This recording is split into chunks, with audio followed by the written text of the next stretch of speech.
ओम नमो भगवते वासुदेवाय धन्वन्तरये अमृतकलशहस्ताय सर्वामयविनाशनाय त्रैलोक्यनाथाय श्री महाविष्णवे नमः.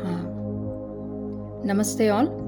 Myself Dr. Padmavati from Dhatri Chikitsalaya and welcome to my podcast after the long gap of Adhika Masa podcast series.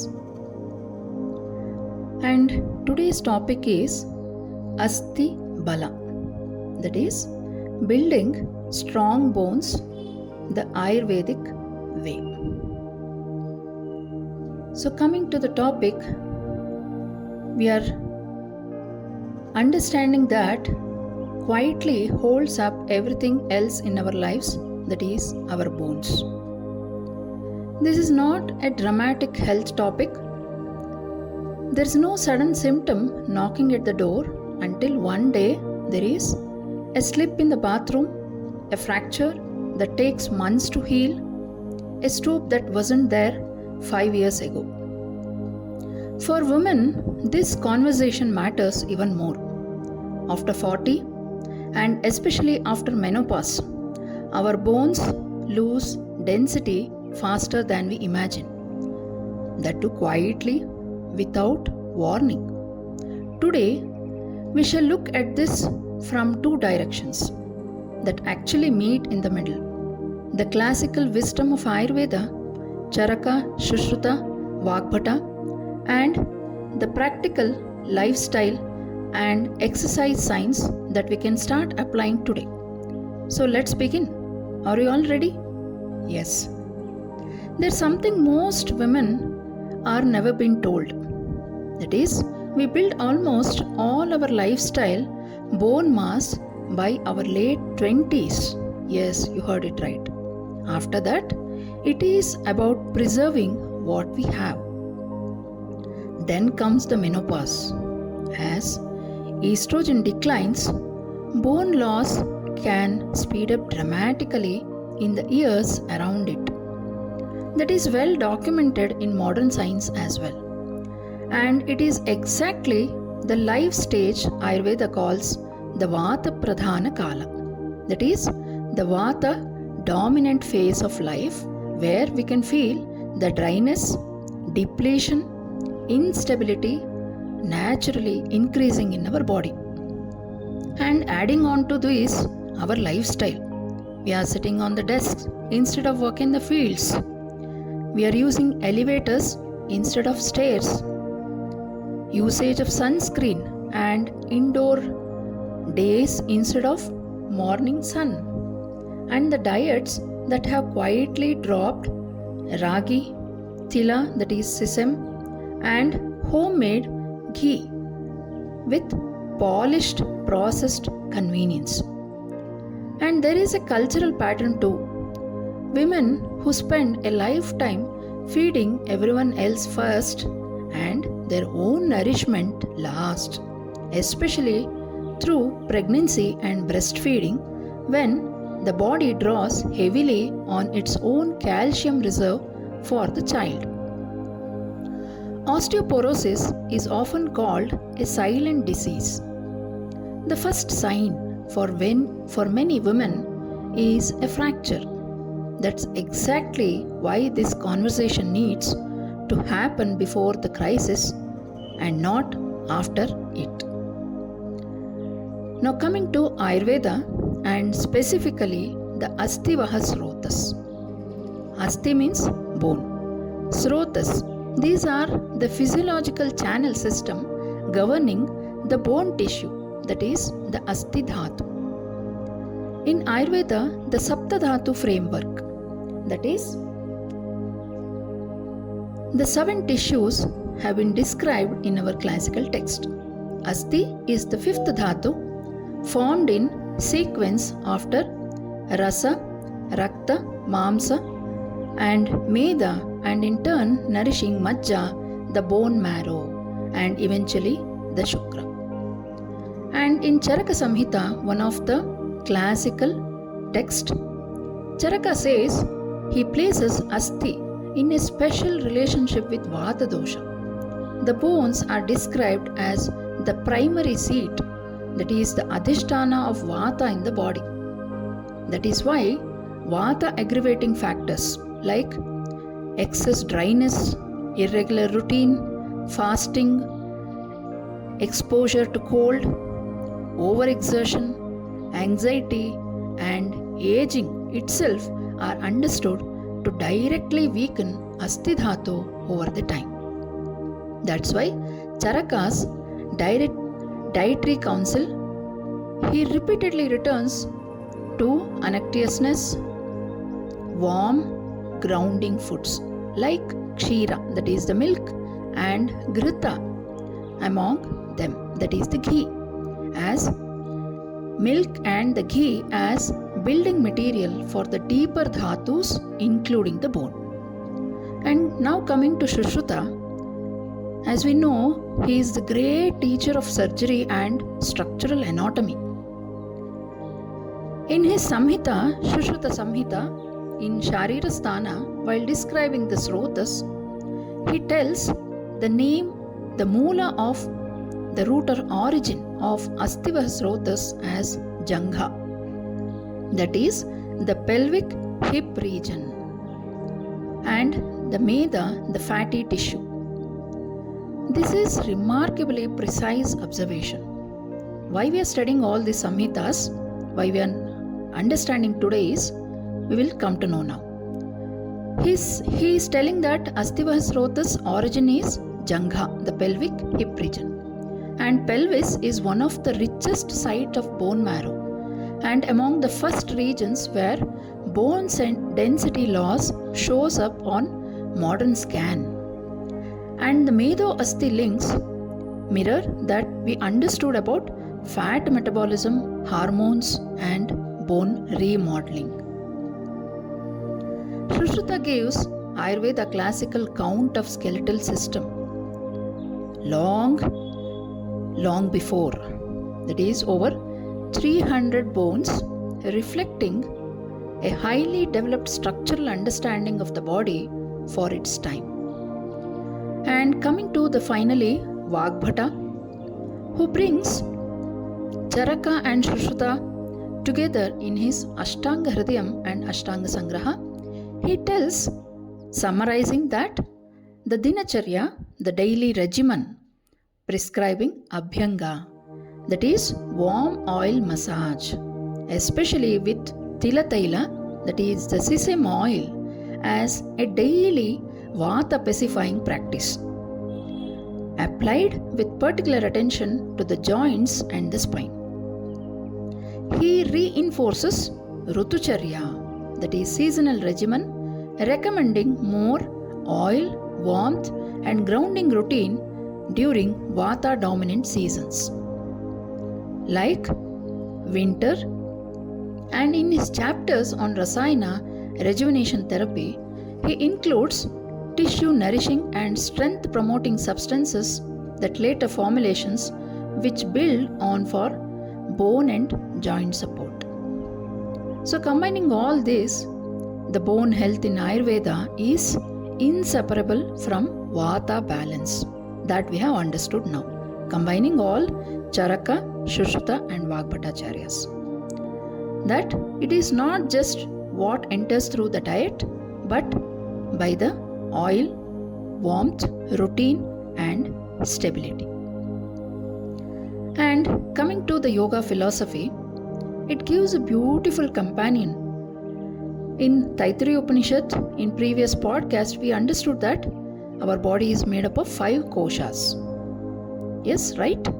The first and outermost layer is Annamaya kosha, the sheath made up of food, the physical body. And everything else, that is Pranamaya, Manomaya, Vijnanamaya, Anandamaya, all this breath, mind, intellect, it is described as resting upon this foundation. And within Annamaya kosha, the physical body, the skeleton is quite literally the framework. Yes? You cannot build a stable inner life on an unstable outer structure, isn't it? And Patanjali Yoga Sutras gives the definition of asana in just 3 words: Stiram, Sukham, Asanam.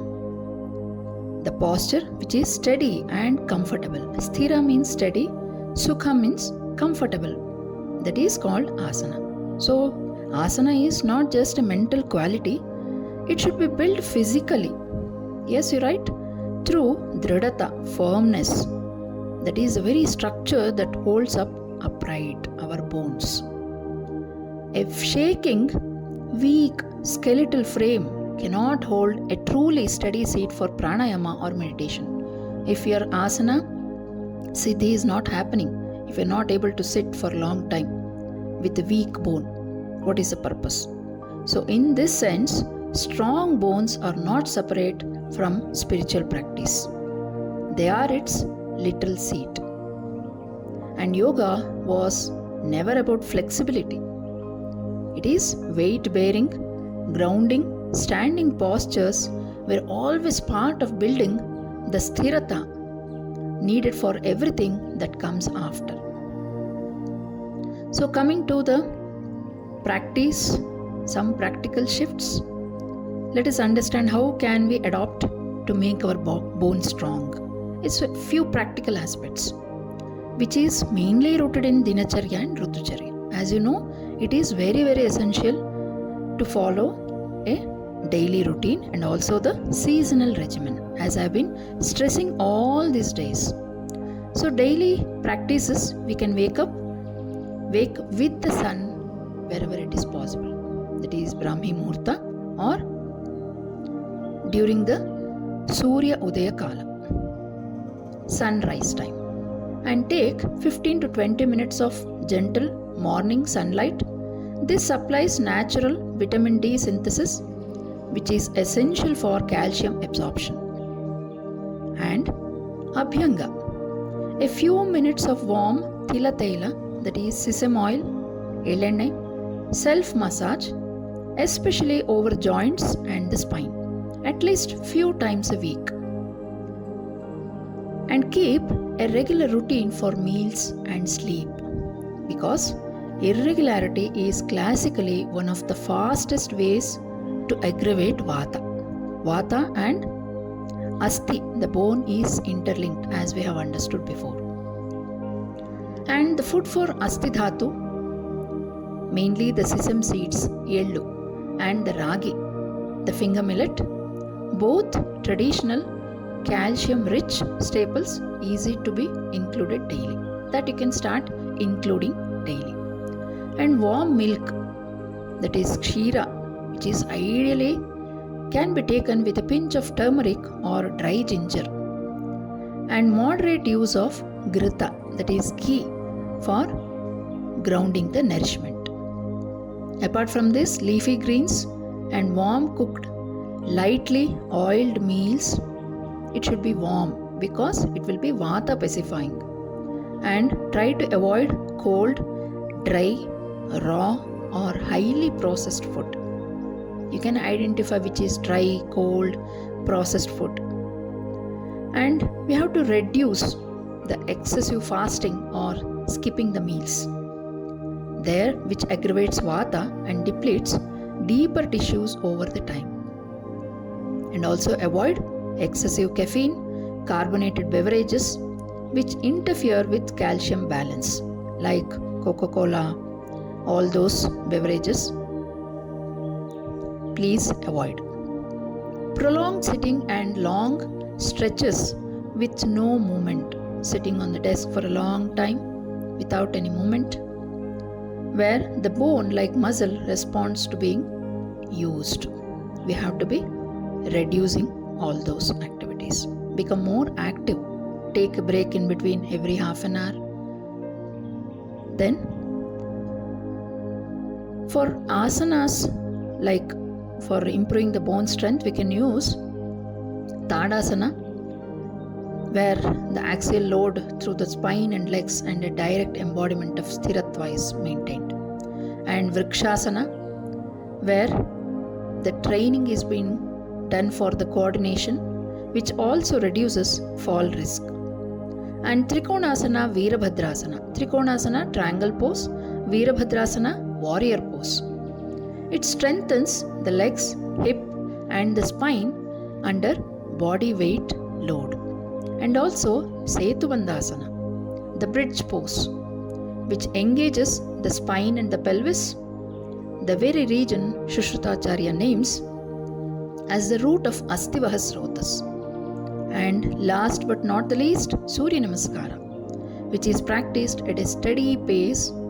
It is a full body weight bearing sequence which is loading the wrist, arms, spine, and the legs together. And for those with a background in classical dance, this may feel familiar, the Aramandi, the basic half-seated stance in Bharatanatyam, and its rhythmic footwork are themselves a form of weight-bearing exercise. Maybe you have learnt in your childhood, or if you are still practicing, it is quietly building bone and muscle strength through a repeated grounding impact. And don't forget pranayama, as the chronic stress raises cortisol, which is known to accelerate bone loss. So, a steady breath practice is not unrelated to bone health, it is part of it. So, do practice pranayama to relieve your stress. And one important caution, if your bone density is already low and if you have been diagnosed with osteoporosis, movements should be gentle, guided and progressive. Avoid deep forward bends or high impact jumping, and please practice with a qualified teacher or physician to adapt practices safely. And there are some herbs like ashwagandha, asti shrinkala, laksha, and there are some preparations where you can ancient wisdom. And when we are doing all this, we can understand that both go hand in hand. The classical wisdom and the modern practice should walk together and should not compete against each other. And if you are a woman approaching or have passed menopause, a bone density scan that gives a real measurable information. Please pair that with your physician guidance on calcium and vitamin D, and bring your Ayurvedic routine as a genuine daily life partner and not for a replacement of medical monitoring, but a foundation underneath.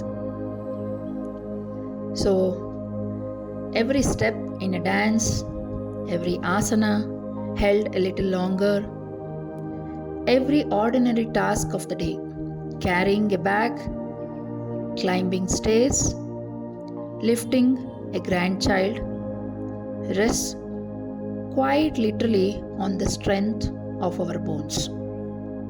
The reassuring truth from both Ayurveda and modern science is the same.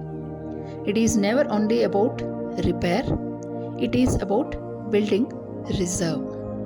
And it's never too late to start.